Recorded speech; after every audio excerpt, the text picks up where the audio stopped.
Sebanyak 1.000 paket makanan dibagikan aparat TNI Polri saat berpatroli. Pembagian paket makanan pada warga dilakukan dengan tetap menjaga jarak.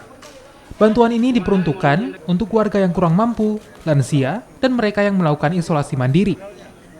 Pemberian makan siang ini merupakan wujud kepedulian TNI Polri dan pemerintah terhadap warga yang terdampak pandemi corona.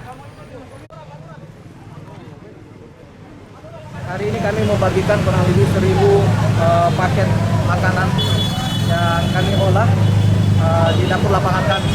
Ini kebersamaan yang kami lakukan bersama TNI dan Polri, juga beserta dengan pemerintah daerah. Ini kita lakukan untuk membantu masyarakat karena kami peduli dengan masyarakat.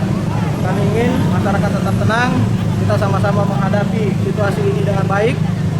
Insyaallah apapun yang terjadi kita bisa selesaikan, kita bisa atasi, asalkan butuhkan kerjasama yang baik antara masyarakat dengan pemerintah daerah dan juga TNI dan Polri.